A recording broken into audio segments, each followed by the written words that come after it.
I want to go back to the email I sent. I didn't get a lot of response to it. And this might sound like nitpicking. And if you think it is, please tell me. As I'm trying to find time and be emotionally re-engage in a less disturbing way. I guess I should say that I'm kind of being hit in multiple directions to fill you in a bit, because I think it's in part germane to the conversation.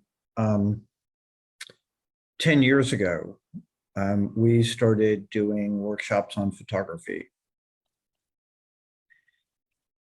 And in one of those workshops, I realized what I should have realized before, but somehow had not.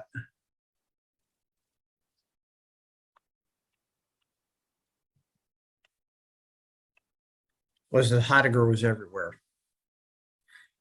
In fact, even in my photography, and perhaps most profoundly in my photography. That, again, provided, as we've said before, an anchor point. From the first time I bought my camera, the first camera I bought in the summer of 2002, to try to save that relationship until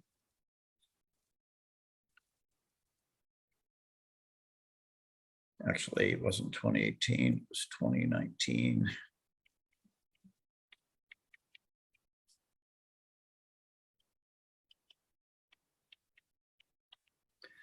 Nothing but digital. So in the fall, not long before my last serious relationship was terminated, I bought a 50-year-old Pentax 6x7 film camera, 120 film, which is considerably larger than 35 millimeter. And the camera is totally manual. And if you can imagine someone whose eyesight is debatable on a good day, operating a manual camera in the sun is quite a challenge. We've subsequently come to the decision that we're going to go back even further in film to a 4-inch by 5-inch negative.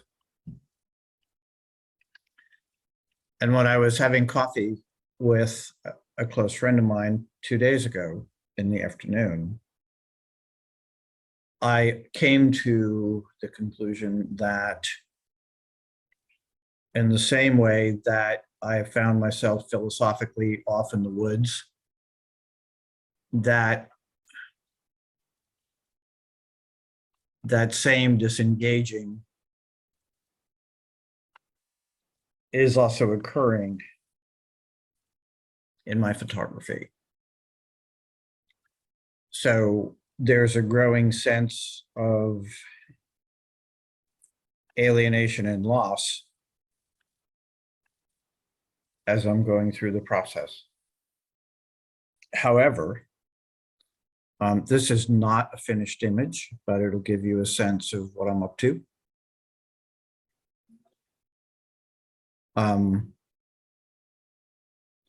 If you can see that image, you can see that that photograph is still intensely emotional, as unfinished as it is. So part of what I'm wrestling with in all of this is how to establish where I am, how to deal with a growing sense of disengagement and alienation and loss, even though I'm deeply able to still create emotional images. So before I go further, is this helpful and does this make sense? Yes, it makes sense. Okay. Yes. Ashley? Okay. So let's go back to the email. It does. Thank you.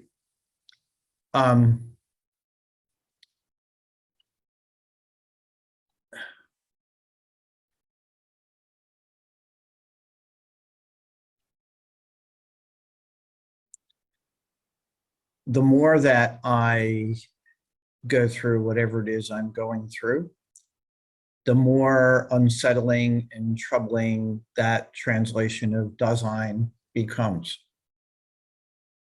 And I understand that from a totally literal interpretation or translation,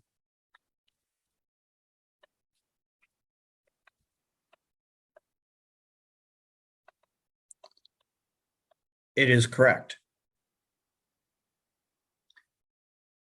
But at a deeper level,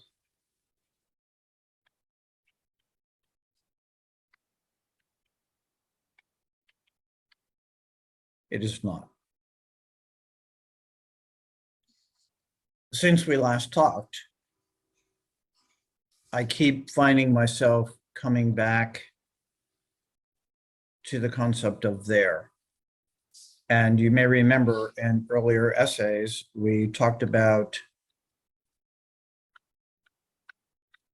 there-ness. So in some sense, this is not new. What I'd like to do today is to try to work through this and try to figure out what the deeper issues are, what potentially it is about this that's unsettling, and if this potentially might be a key to moving forward in our conversations, not just about time, but about other aspects of part 2 of the book. So does this make sense? Yes. Does this sound like a good way to move forward? Yes. Okay, AJ, Ashley, you agree? Yes. Okay. I think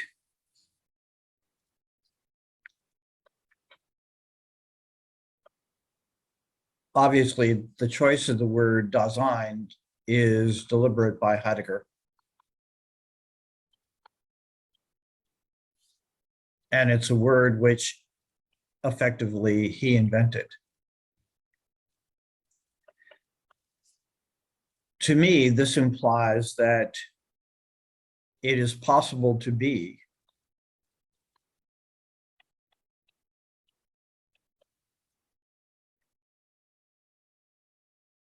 and not be there.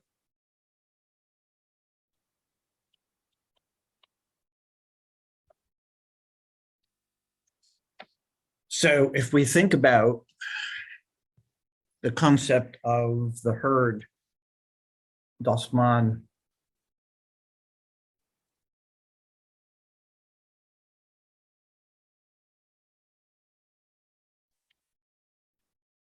I think both for Nietzsche and for Heidegger, and I will try to remember to use lowercase b's to refer to the being which is there. You'll recall the distinction, being with a capital B for Heidegger is no thingness.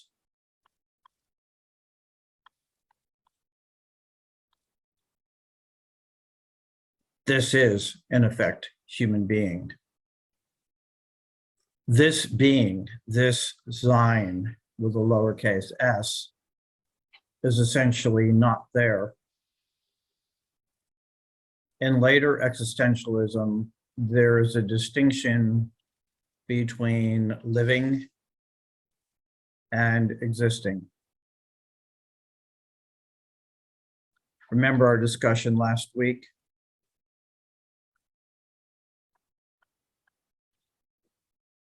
To exist is to stand out from. And the implication for Heidegger and for Nietzsche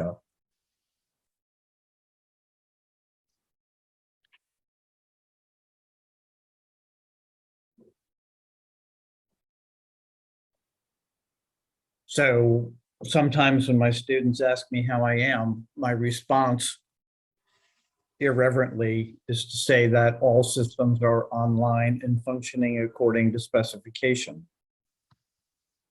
That is the essence of inauthentic being. We operate at a very low level. We don't ask the deeper questions. We don't look truly at the world. As I watched the mother of my children this morning go through part of her morning, she was up uncharacteristically early. She skates through life at an intensely superficial level and does not see, cannot see, will not see, has chosen not to see all of those things that are there to be seen. So not all human being is there. Let me stop there before I erase the screen. Is this making sense? Yes. Okay. Is there anything I can clarify? No, you're being clear. Okay. So it seems to me that there is a difference between being, or simply Sein,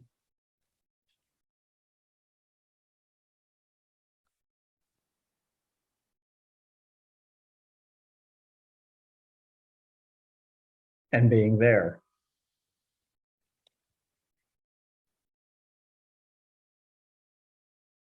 So the question becomes, what constitutes the there? And at this point, I prefer to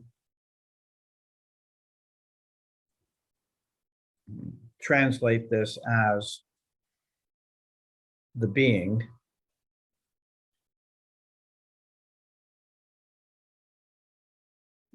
that is there. The question which comes from this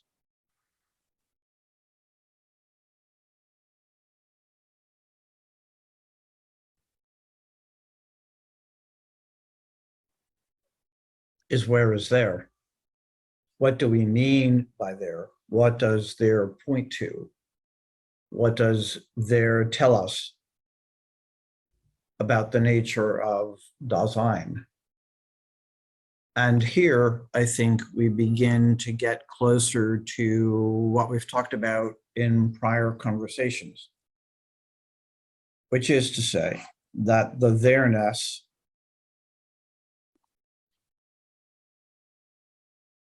is twofold.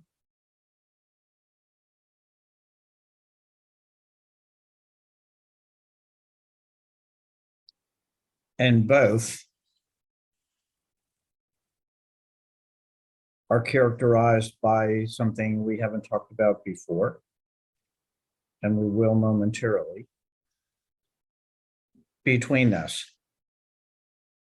On the one hand, Dasein is between its birth and its death.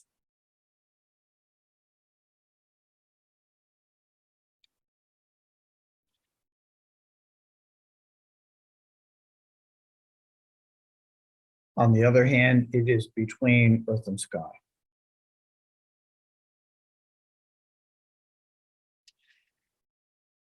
So Dasein as, excuse me, the being that is there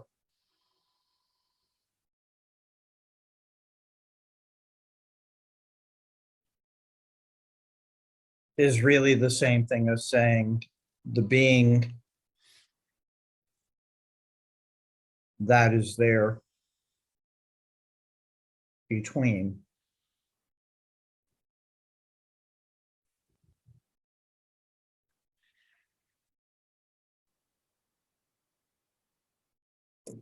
Which is to say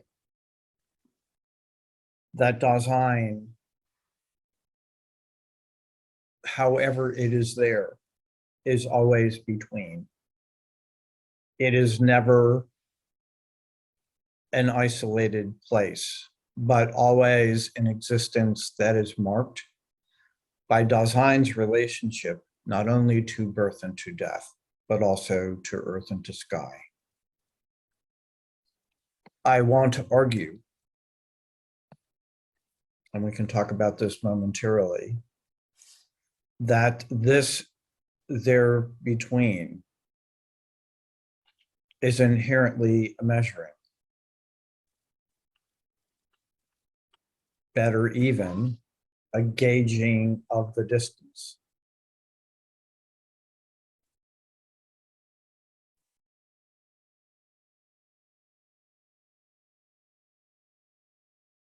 And that inherently, this measuring, this gauging of the distance, I bristle when I use this word, is the essence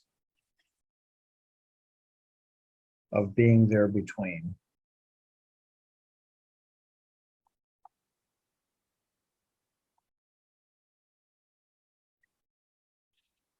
And it is this measuring and this gauging then that becomes the origin of time.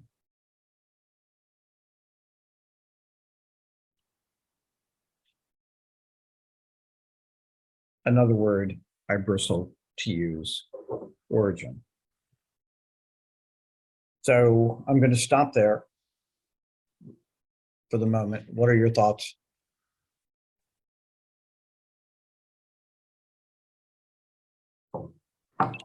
Are you saying that the origin of time is in correlation with the measuring the distance? Yes.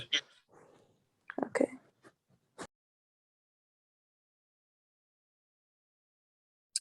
If we go back to the comment we made when we talked about Kant numerous times, objects exist fundamentally in space, and space is defined by the relationship amongst objects.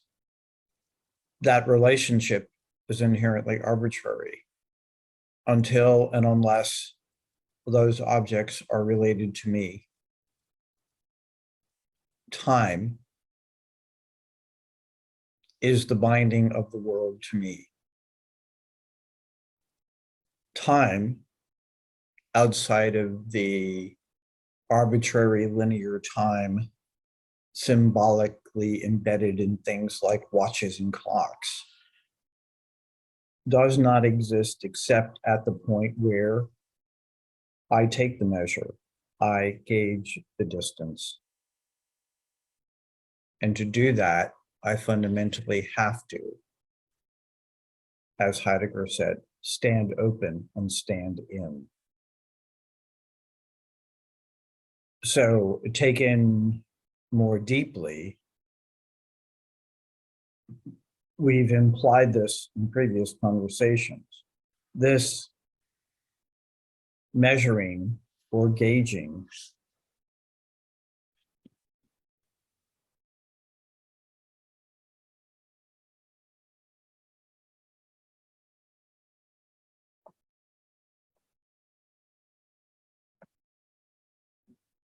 begins with the awareness of thrownness and with angst. Because as soon as I realize that I'm going to die, I face my in-betweenness. I have to measure my in-betweenness. I am caught in my in-between. I am there somewhere between my birth and my death, inescapably moving from one towards the others. In this sense, and in a way I'm thinking about for the first time, and which I'm really not able, I don't think, at this moment to explain. But the mistake, I think, and perhaps what I'm rebelling against when I read Richardson's translation, is the assumption that there implies place.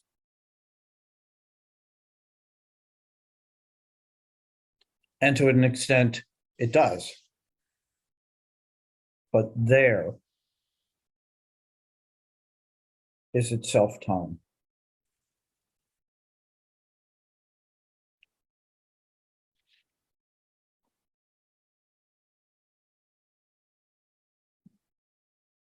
That is a lot to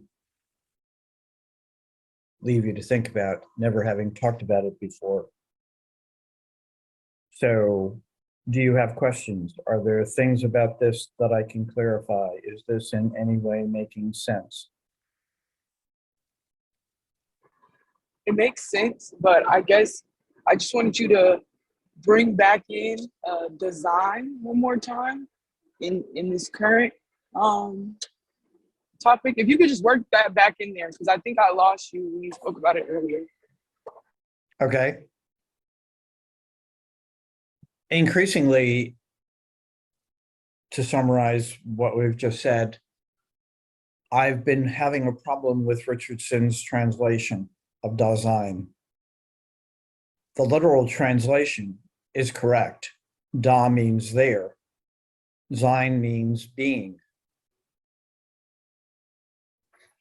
But to translate Dasein as their being is increasingly making me uncomfortable because I don't think it speaks to what Heidegger was actually saying.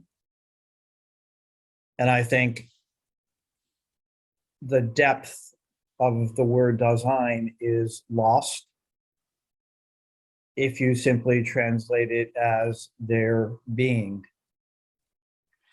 For one thing, it doesn't speak to the question of where is there.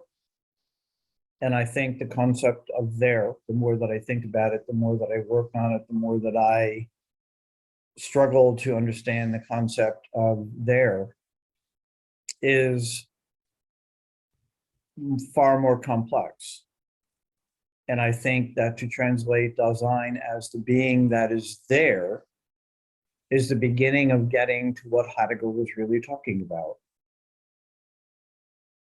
So if we ask the question, where is there? Where is Dasein when Dasein is there? We talked over the summer about There-ness. And I think There-ness, in light of everything we've talked about this semester, is twofold, both of which, and again, we've talked about this concept in the past, are a kind of betweenness. On the one hand, Dasein is between birth and death. And until Dasein dies, Dasein is always between birth and death.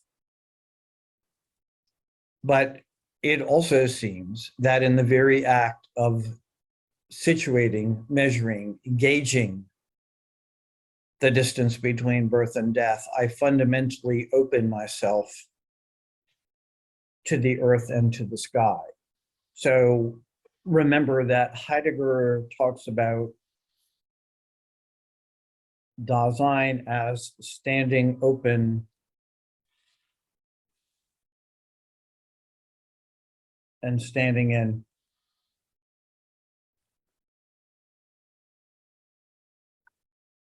The light of being.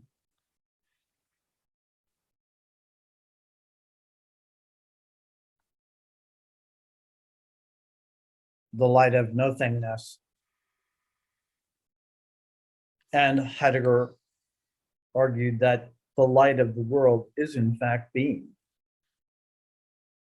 So this in-betweenness, this between birth and death, is the origin of the between earth and sky.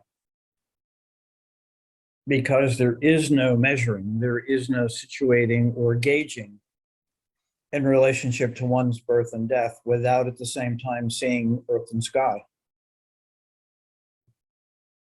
Nothingness is the light of the world. It is the horizon within which the whole of Dasein is there. So increasingly, I think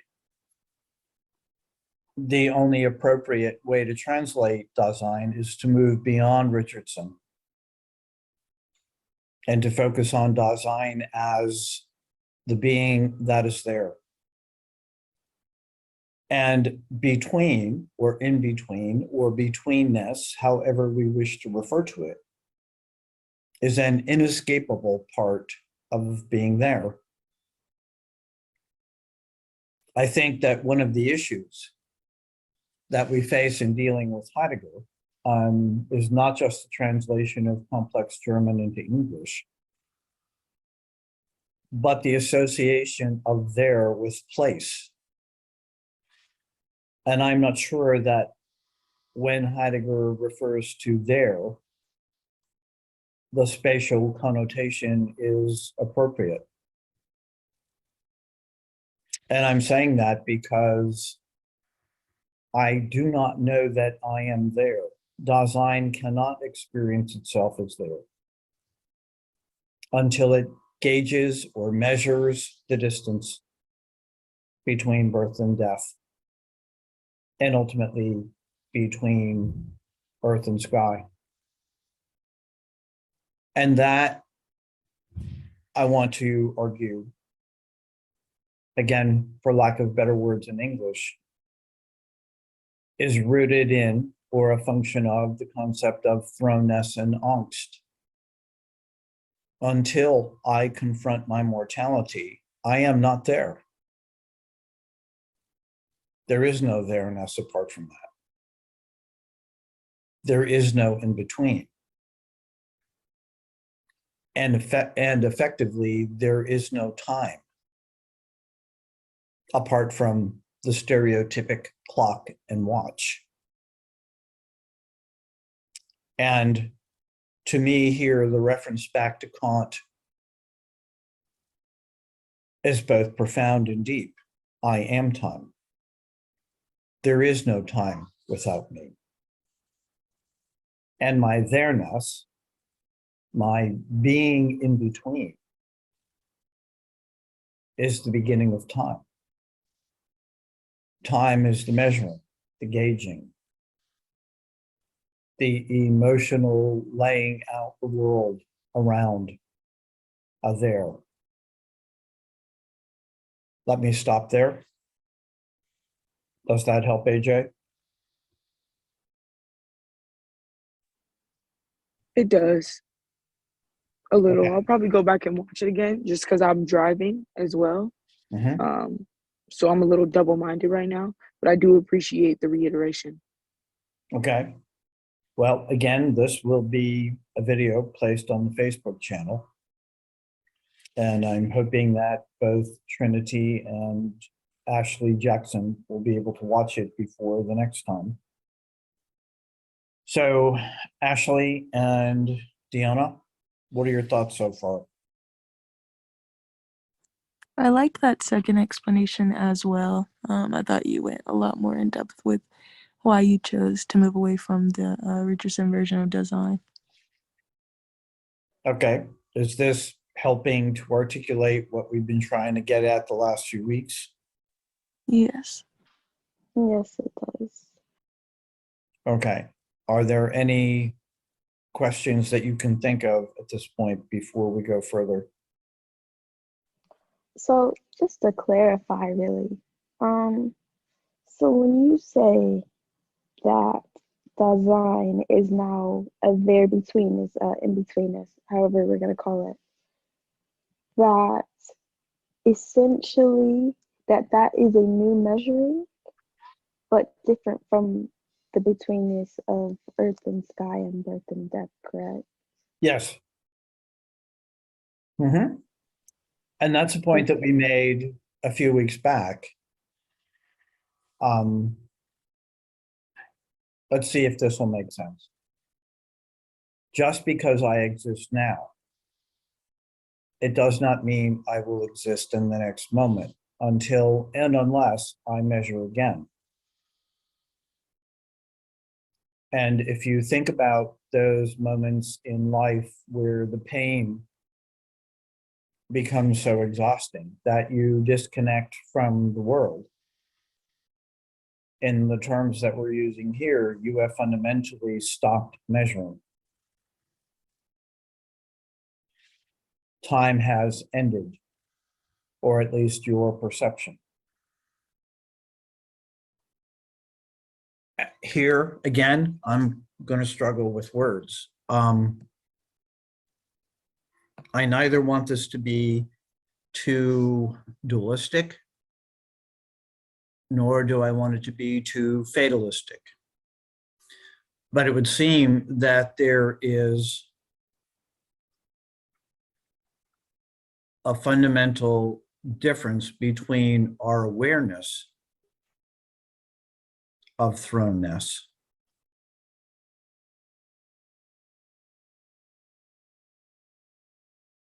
and the fact that whether we ignore it or not,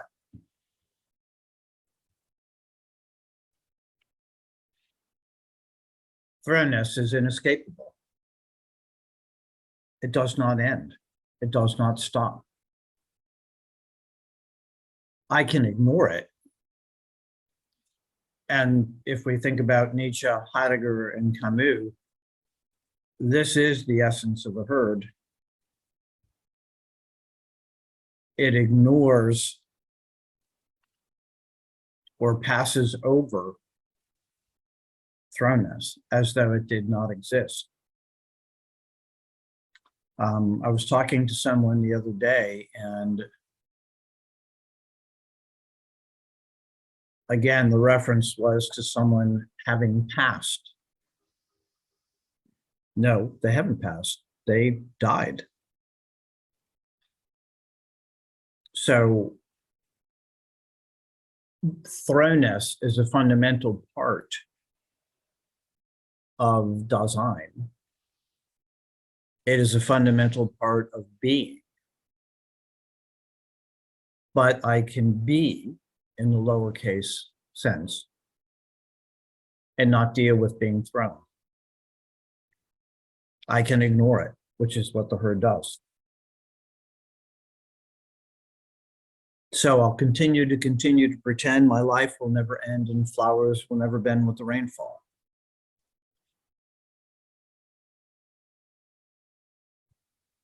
So this awareness of thrownness is the beginning of Dasein's separation from the herd.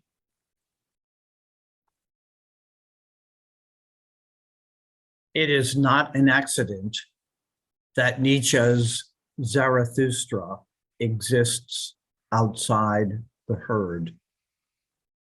It is no accident that the phrase that Nietzsche uses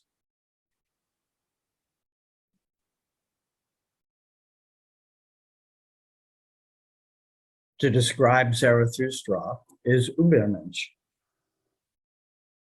He has risen above, he has transcended, he has climbed over, he has gone outside the herd.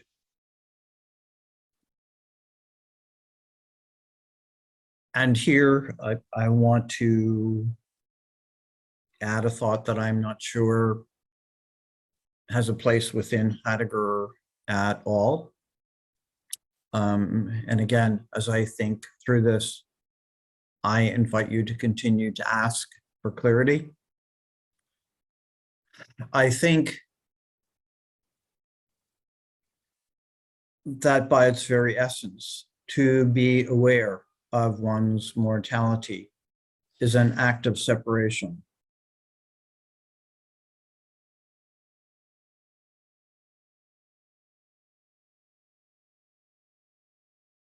Insofar as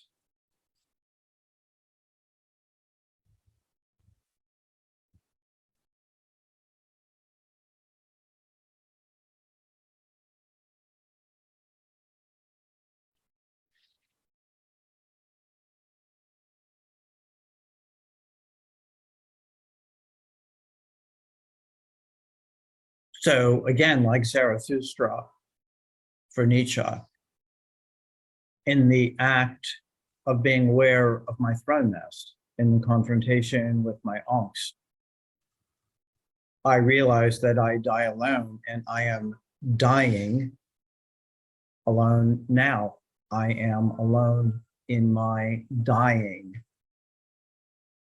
And I think there comes with us, and this is the part where I think I am parting away from Heidegger,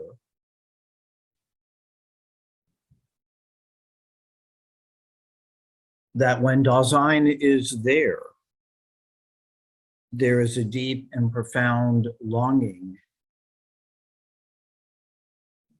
And that longing is for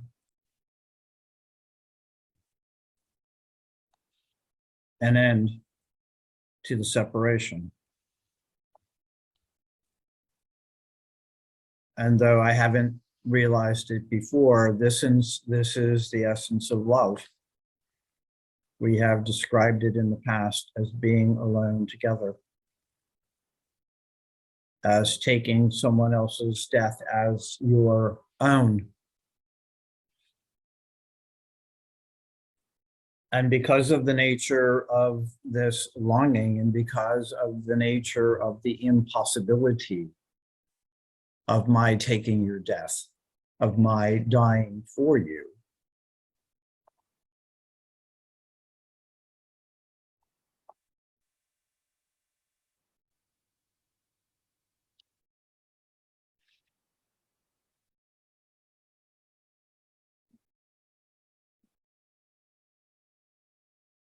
it drapes the world in a profound sense of tragedy and sadness,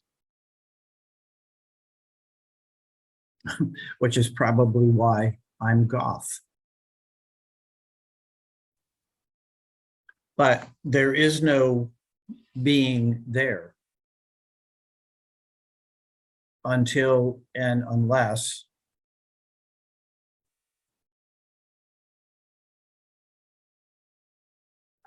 I love anyway. If I deny the longing, I deny myself. If I deny the longing, then I stop measuring. I stop gauging the distance. I let go of my being there. I lose my humanity.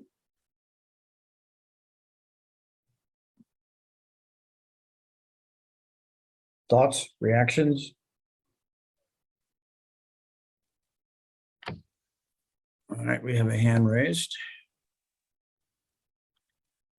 Do I think that that's where relationships fall out? I think the answer to that is yes, because the other problem that we face is the willingness of the other person first to measure, second to be there, and the third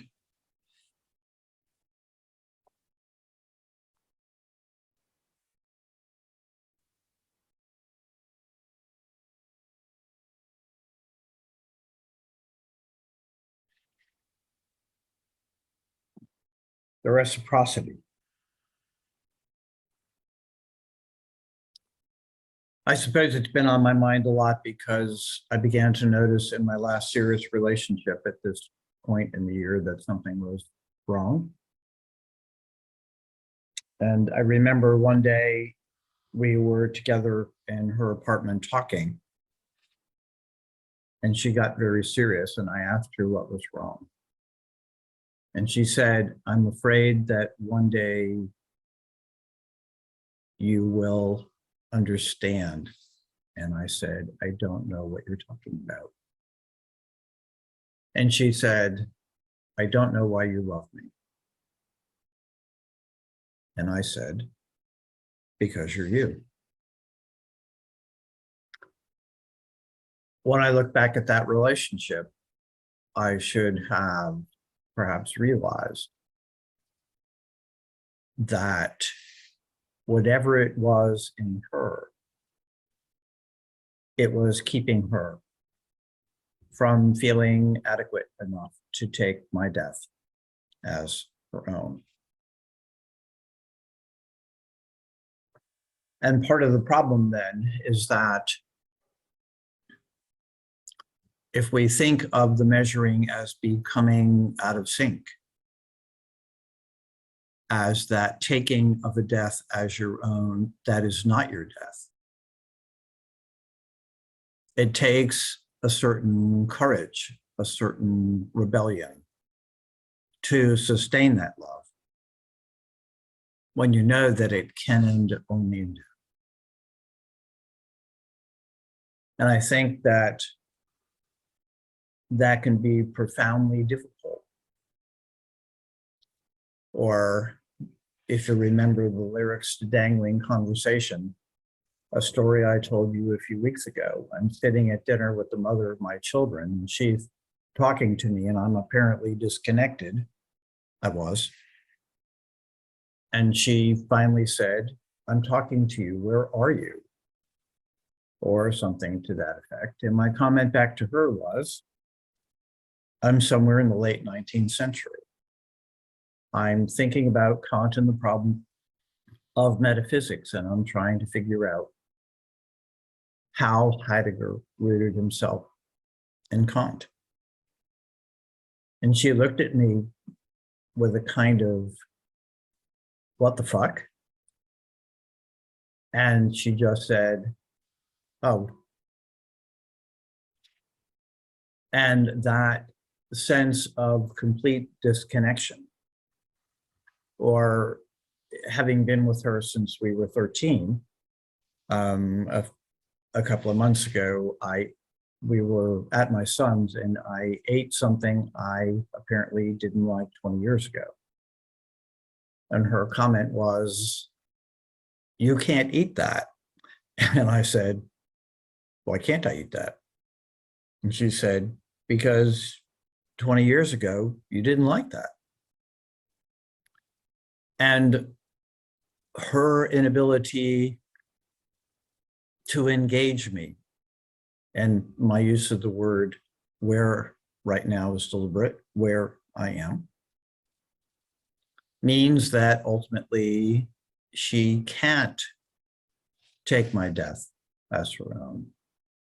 She can't experience my measure of the distance between earth and sky, between my birth and my death.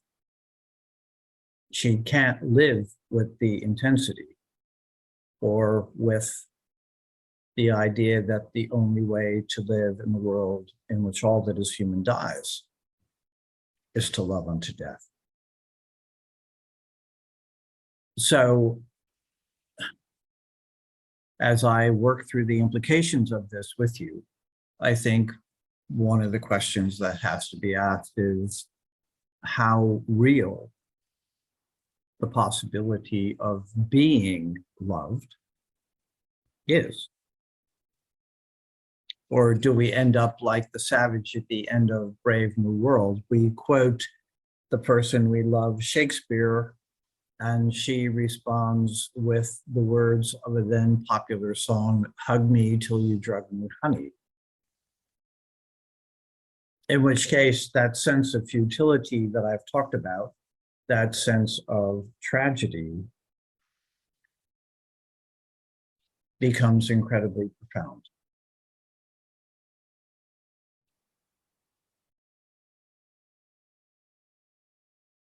Inescapably a part of what it means to be human.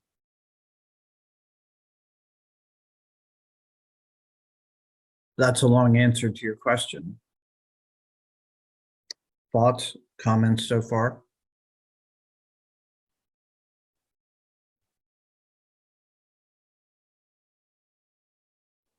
I mean, it's definitely a lot to take in, but it does make sense. Like, my mind isn't completely scrambled and have no idea what you're talking about.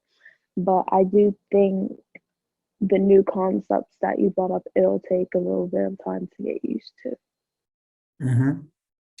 Well, and I understand this is going to take time.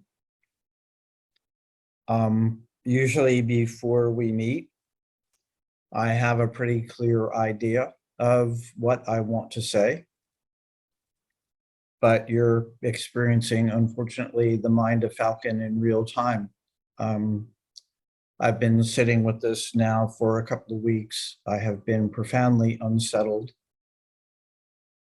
And as I mentioned in my email, my reverence for Richardson and for his impact on my life makes me uneasy to begin with. If we go back to the conversation at the beginning of our time together, if you were to ask me why moving away from digital photography, first to what is referred to as a medium format 6x7 negative to a 4" by 5" negative, would have triggered the sense of separation, aloneness, isolation, I can't possibly tell you. But I can tell you increasingly that it's clearly tied to what we're talking about. And again, as I said to my friend Mark over coffee 2 days ago, the more that we do this work on part 2 of the book, the more separated from the world of humans I feel. The harder it is in some ways to communicate and to reach back. And I think that part of what we're talking about this morning is the reason why that's in fact the case. Because in the end, the very act of being there is an act of separation from the world. That sense of aloneness becomes so completely profound that there is a sense in which Nietzsche was right. You may remember I told you at some point in the past, when I was an undergraduate, one Friday night, rather than being able to go home to my wife, I had to stay in the dormitory. And 2 of my friends walked in and read me a passage from Nietzsche, in which Nietzsche talks about walking into the labyrinth when one decides to step away. And that the danger of being in the labyrinth is that were you to cry out, there would be no one there to hear your cries. I want to take you back to a comment I made some time ago when we talked about Camus. Camus said, I rebel. Therefore, we are. And we are alone.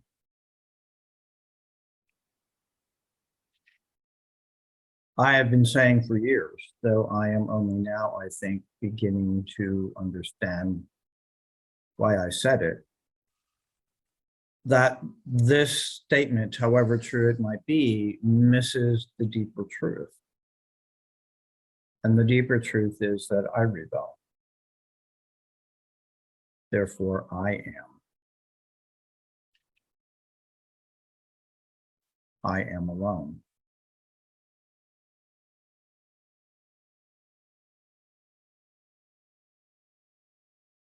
There is no together.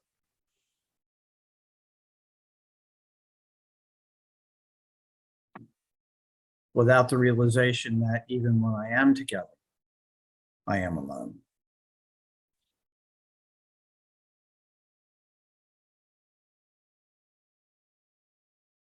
So to come back again to a poem I've quoted to you before. And so you see, I have come to doubt all that I once held as true. I stand alone without belief. The only truth I know is you. And as I watch the drops of rain weave their weary paths and die, I know that I am like the rain, and there but for the grace of you go I.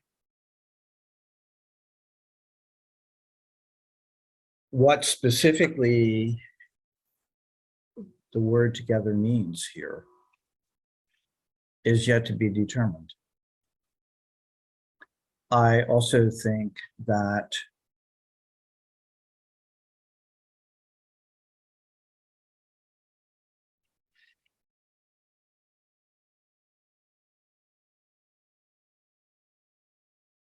how these two words shape further conversation about this is yet to be determined as well. I apologize for my pauses.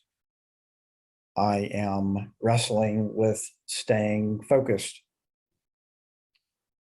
It may not be obvious because you can't see my face, and I am not sure how it is coming through as I speak, but I am profoundly emotional. I am deeply upset by this conversation. I don't even know how to begin to talk about some of the emotions I'm experiencing right now.